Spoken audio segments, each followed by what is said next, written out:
Moving and starting over is something that I'm not against at all. But it does not mean there won't be any challenges.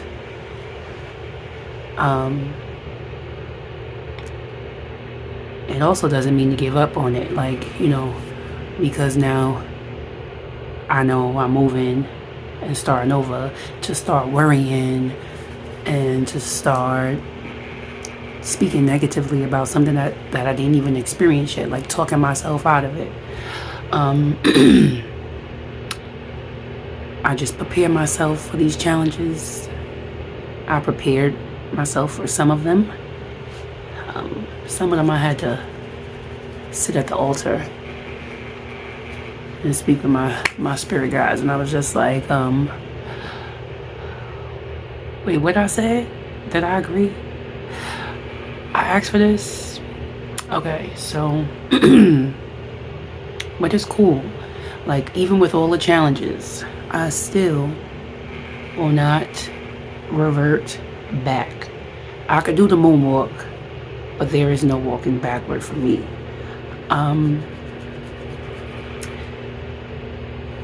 Yeah, there's no walking, there's no going back. It's new territory. And see, being vulnerable is what a lot of my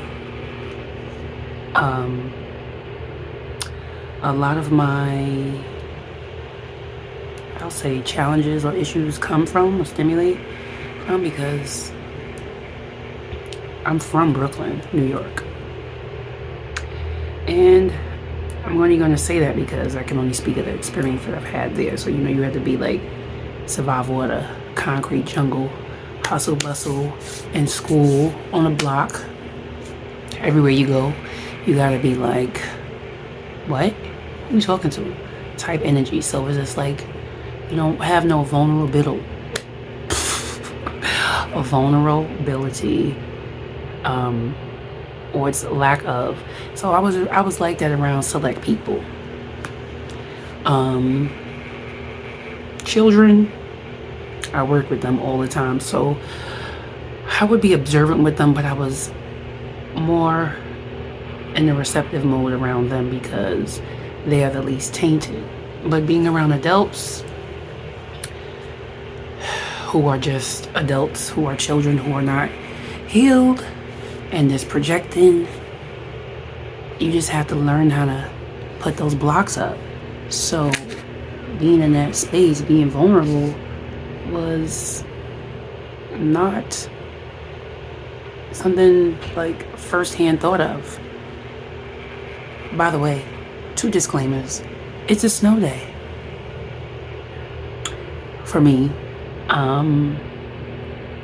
And if I have 1 or 2 pauses throughout this video, please know I ain't editing anything. I just have to stop it because I am on a juice cleanse, and you know what goes in got to come out, all right? And my bladder is on a timer. So yeah, being in that space of being vulnerable, I'm facing that now with the moving and starting over, because I don't ever want to be that individual who doesn't look like they know what they're doing. No, who doesn't look like they know what they're doing. Like, I don't want you to catch me slipping. But when you're learning, you are slipping. But it goes back to the conversation I had in another video about being just mindful. And then I let the world affect me a little bit with regards to an image. And it was just a little bit in regards to like having to be this way at this age, have these many children, be married, have a full-blown career, be so happy, be all of these things. And it was like the cookie cutter life somebody paved the road that they did and said, this is the winner vegetable dinner. And no, I am true to myself, and I've been this way since I was younger, but I just, as I continue to approach new years of life, I am less likely to, well, it's more obvious that I'm less likely to be the one to follow the herd. There's always alternatives to everything. There's always an option for something to be better. Doesn't have to be new, but it could be a better way of approaching it, a better way of dealing with it. But the way that life was paved out is somebody's perception that you're supposed to do this, and this by this age. By this age, you do this. Like even retirement, all of these things, these labels and stuff, right? Like, no, that's not it. That ain't for me. It ain't never been it. I never worked anywhere for more than 3 years. And then I like looking back and forward at myself. Okay, so I ain't going crazy over here. I worked with law enforcement for 7 years. When I hit the 5-year mark, even my mother, some of my family was like, oh, okay, look at you changing. And I was like, wow, like me too. Like, I'm like, wow, yeah, because I have a freelance spirit, and I'm not one to stay in a box that somebody tells me that I have to stay in. And the only reason why, retract that, the reason that got me to really move with moving and starting over, because that has always been in the back of my head. I always saw myself where I'm at right now, but I just didn't see it clearly. Like I saw bits and pieces of it.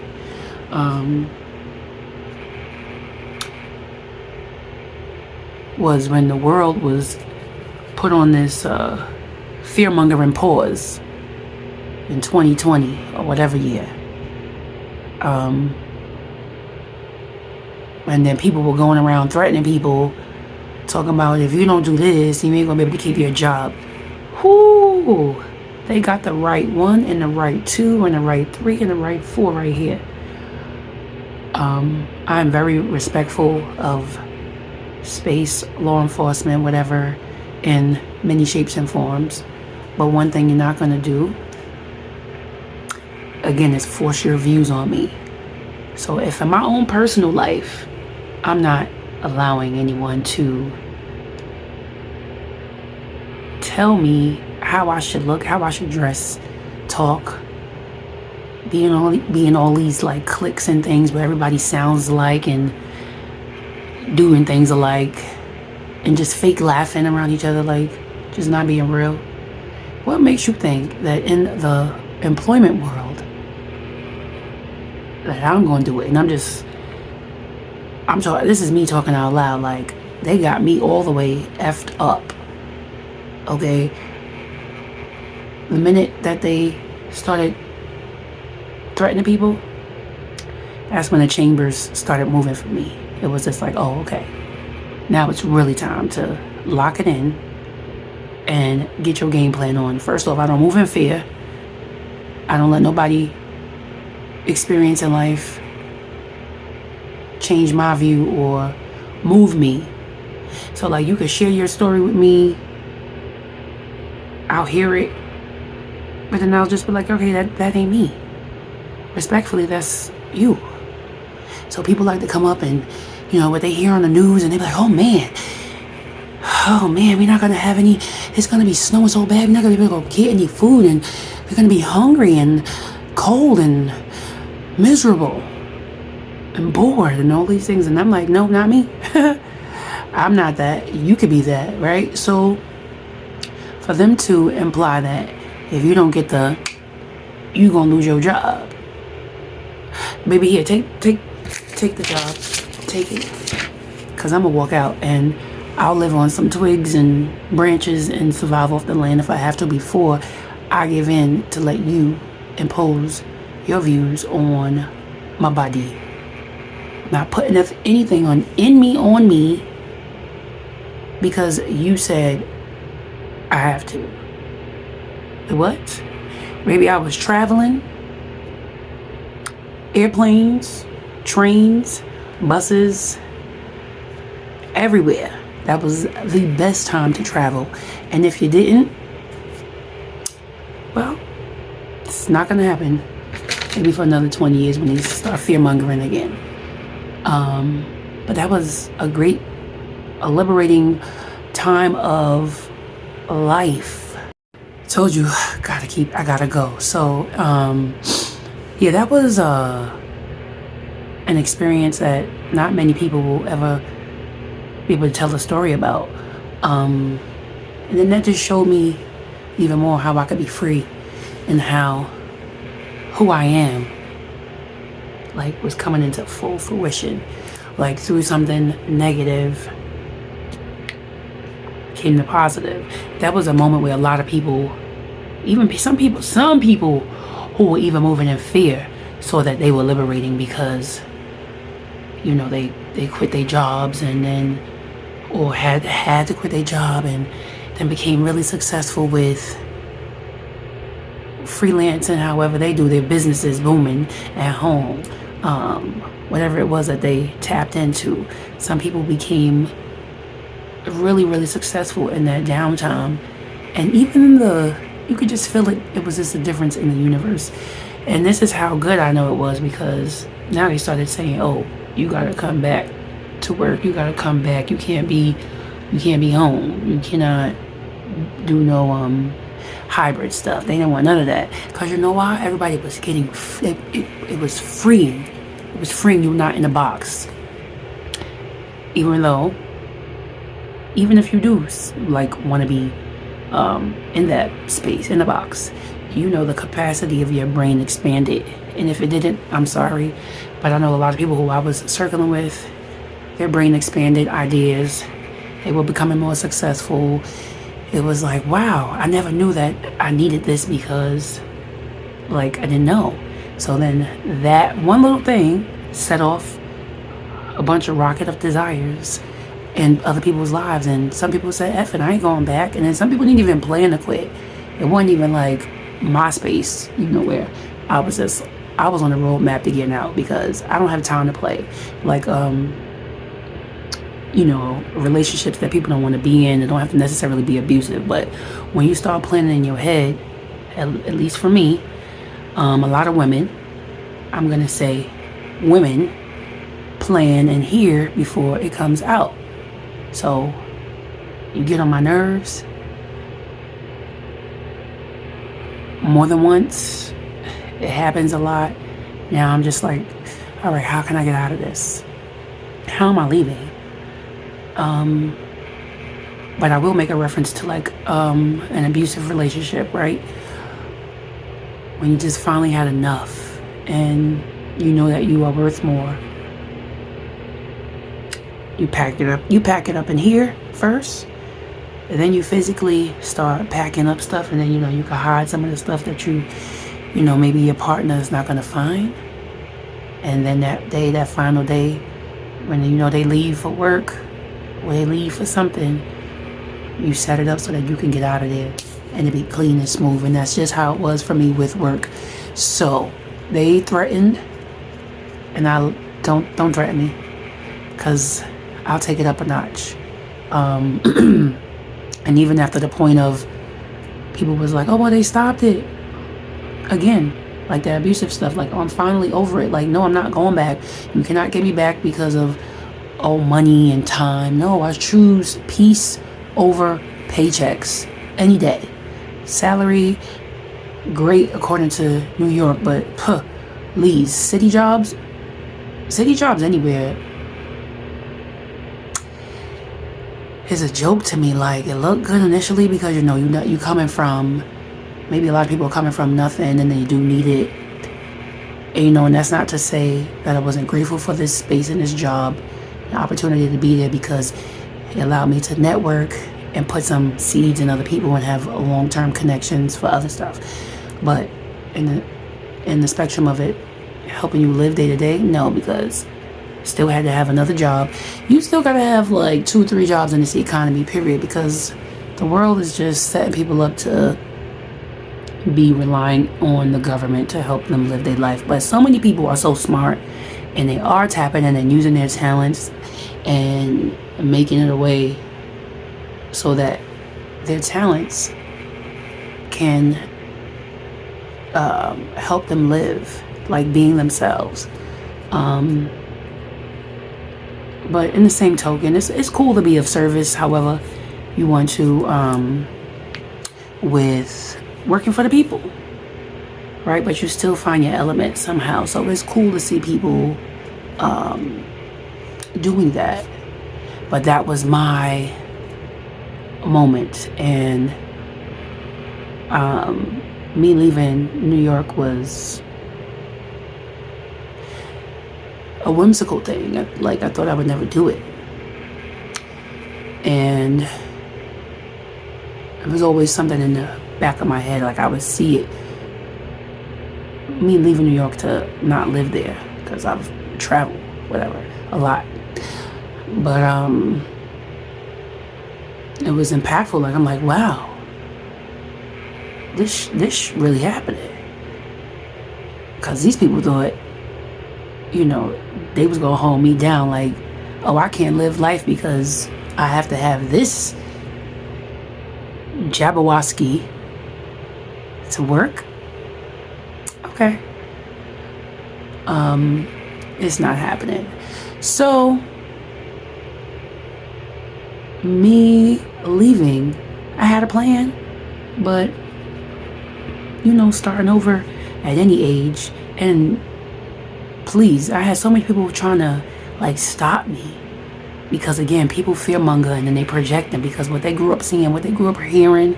And I respect all those people and ancestors and elders who stayed on the job because of family sacrifices, but it's a different time, a different element, different space. I'm not doing that. The purpose of me being in this generation is to do better than the last. So if I have the options and the choices to do so, and it's presented to me by the universe, you think I'm going to let up on it? Please. And then it was just so much going on. So I'm going to try to stay within the space of being calm while I talk about this. People were like, well, what are you going to do about your benefits? You're just going to up and leave? Yes. But you've been here for and you're going to miss out on this. Okay. But you're going to be da-da-da-da-da. Great. You're still there, so you enjoy that. I'll be fine. I'll keep in touch with you. And then, I talk to people and I be in high spirits and they're like, girl, you sound like da-da-da-da-da-da. Yep, because I choose peace over paychecks. Some people I've worked with, even in law enforcement or wherever I worked at, they're just sticking around on the job because they had the time on. But again, you're stressed out. You are angry every day when you show up to this place. This is where you spend the most time. So how are you helping yourself? Because of money?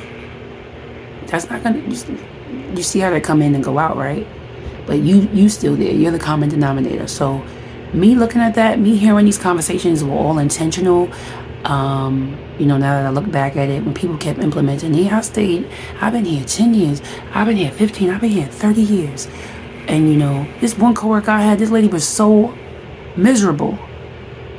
And her and I were the same rank, so she couldn't say shh to me, respectfully. She tried to. And I nipped that in the butt real quick. She was like, please, I got all the time in the world. I could go anywhere. I could do anything. I said, go. Do it, because you don't sound happy here. Go, use your time. You get time on your job, like vacation or sick or chart days, whatever they call it on your job, where you could just, take the day.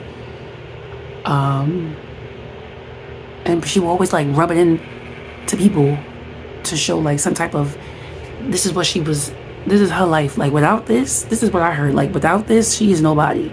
Like I got all the time in the world. I could go take so many vacations, and then I got the hookup here and I got the hookup here.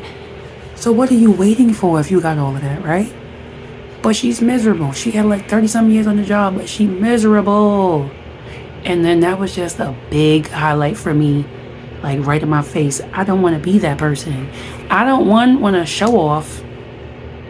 Like, what we showing off for? Are you staying somewhere just because? Like, that's to me compared to people who go to school and just get degrees and degrees and degrees just because they're so in the conversation they can just say, yeah, I got a master's in science, I got a master's in nature, I got a doctorate in this and that, but you're not happy in none of that. You just did it just because, so in conversation nobody can just be above you, because you know why? We all are judgmental when it comes to, oh, what do you do? I don't give up. I don't give a, you hear me? I don't give a, I really don't. So you could compare, you could talk, but you know what? In the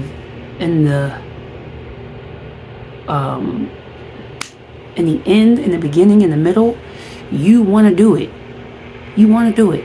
So you project. You're like, how's she getting around? How's she doing all of that? How's she happy and she not doing? She don't have no masters. She don't have no 7-figure, 6-figure, high-paying job. How's she doing this? How's she looking so happy and so beautiful? Because I'm in my element. I'm following what the Most High told me to do.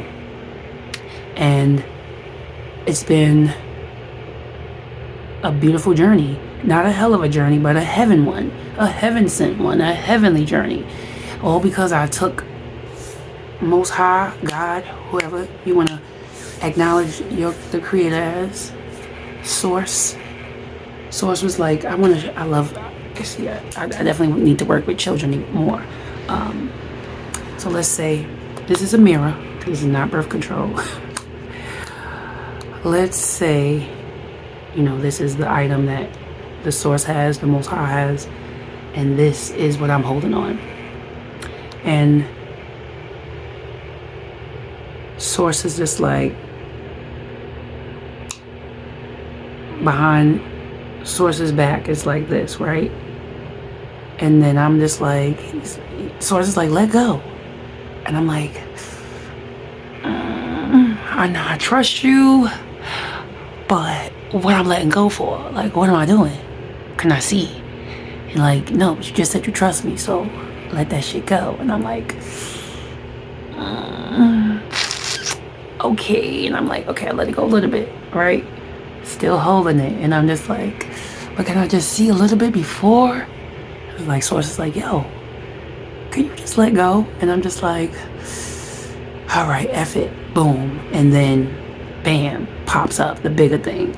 So we holding ourselves back because we want to see all of the steps ahead of us. Meanwhile, we should just worry about the one that's right in front of us. And I feel like this move was like that, because isolation, coming from New York City, Brooklyn, where the hustle and bustle is just like,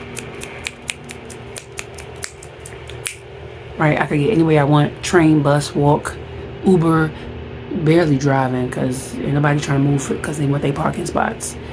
To then now flip it and reverse it and be here in the space of like suburb country, and again that isolation, but isolation led to elevation. Isolation, separation from loved ones, from just everybody, helped me focus on me. And it definitely was a challenge, is a challenge, but it's a beautiful one, like the rose and the concrete. And it's just like every day that same conversation with that conversation happens every day. It happens for every shift that happens. I never cared what society said, honestly. I mean, and the best thing that I heard from a few people, and I'm talking about people who were on jobs for like 20 something years, they're like, yo, I wish I had your energy. I wish I had your spirit. I wish I had the strength to do what you're doing, because like you're doing something that basically I'm living out a dream for them, because I've met a lot of people who are so talented, and I'm just like, why are you not implementing or putting energy into that craft, even while you're trying to build a foundation? Because granted, you want to have a flow of income to be stable until you tap into whatever it is that your talent is. But I've met people who, like, they could have been going with the wind fabulous already with the talent and the thing that they created, the things that they showed, and they just like, because it's energy. You don't believe in yourself, why should anybody else, right? But this move and starting over was something that was very much needed, and it all started because of fear-mongering, and it pushed me in the direction that I needed. And I was already going, but it made me go, being 10 toes down instead of walking on my toes. My whole foot is down, and I'm walking strong in my decision, and I'm happy about it. I'm in my element. It feels so surreal a lot of times, like when I'm working and doing what I do, having that time on the front and the back end of my job, because I always dedicate time to myself, not just working for no man. But I've had conversations with my sister, and I'm just like, am I in the real world, or is this like in my head? Because it feels so good, I'm not used to it. Or wasn't used to it.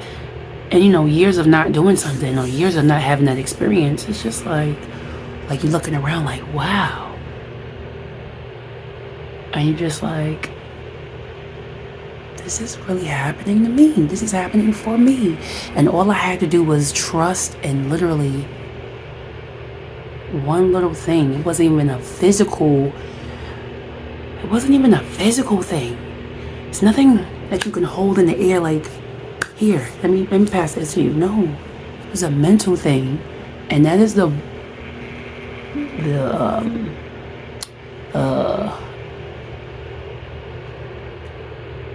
element, the link for a lot of people to be successful. And weight loss, working out, it is your mental, saying that you can or you can't. Same thing that you put into your craft is in your mental. You can or you can't. You gonna do both. You can either do both. You either can or you can't. You make the choice. You decide the challenge. Is it gonna be a challenge? Trusting?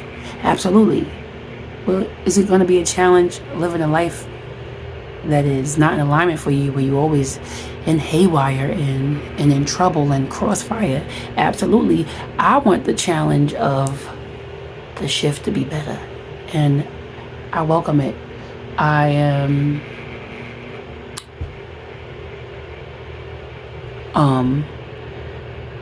am truly happy, and I want to tell you, like, without saying stuff, like, down to the day, down to the hour,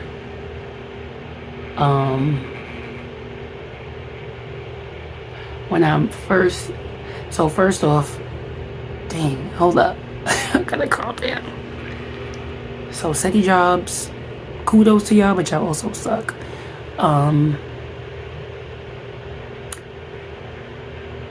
I'm just, okay, you know what, let me get out my head. Please live your passion. Live your passion.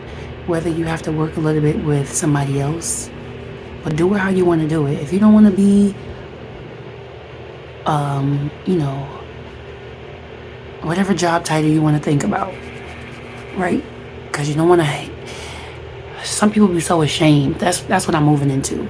Not being ashamed of where I am, who I am, because so many people can't live that. And I can tell through conversations. It's always like the resume conversation. Like, what you up to?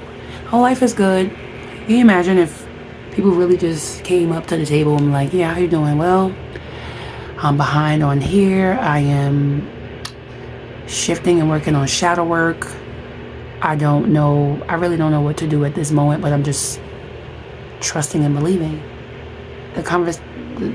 We're not, man, we hold so much power and we hold back. Don't hold back. Live in your passion.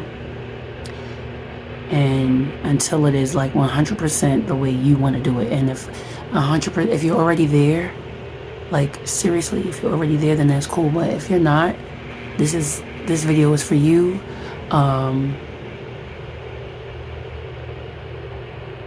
Prepare yourself. Don't go blindly. Some people do. So now with me, I didn't really go blindly. That moment that they started threatening people about having their jobs, I was like, okay. I had already saved up enough to get going. I had a lot of time because I don't even know what a sick day looked like until the very end of me being on this city job where I was using my time a little bit. Because I was like, well, how you do this? How you call out sick? So I had a lot of paid time on the charts, in the books. Had a lot of money saved up. I wasn't going on trips and doing anything crazy. A little, credit card craziness, but I handled that. But prepare yourself for the shift and just roll with it, because down to the day, the hour of me, I work with Amazon for like 2 seconds, and I really mean 2 weeks. I was a picker. That sounds so crazy. I don't like it, first off. But I just went with the flow, because what I was looking to move into, which was a city job, in this state that I'm in, these people pay is triple negative of what I was already finishing off with in New York City. So I was like, yeah, nah. You're better off doing retail.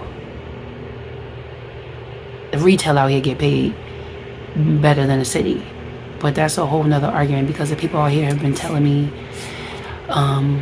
even living within the means here, the pay here is still below. So I was just like, okay, glad I did the research on that. So it's no city job for me here. I'm good. I'm glad the universe said no to that. But being the picker with you can work at any place and like be different things, but I happen to just find this one and then be the picker there, whatever. So now you got to go up and down on these, machines. You got to go up like 1,000 feet. They train you for like 2 seconds on these machines to how to use the machines. I was like, no.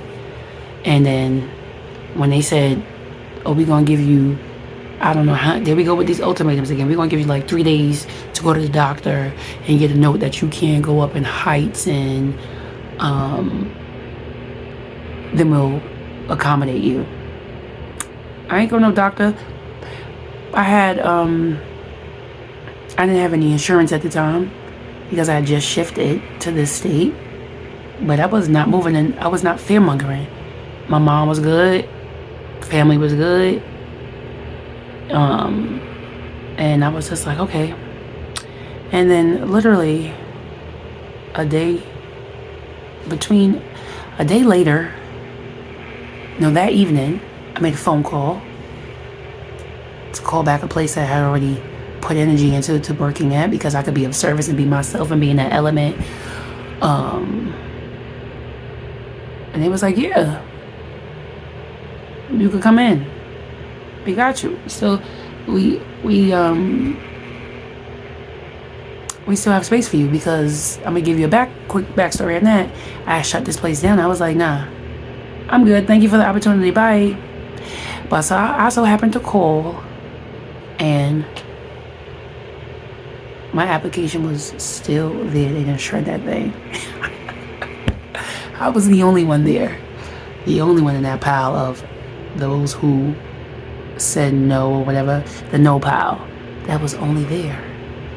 That was another universal message for me. So I started working there.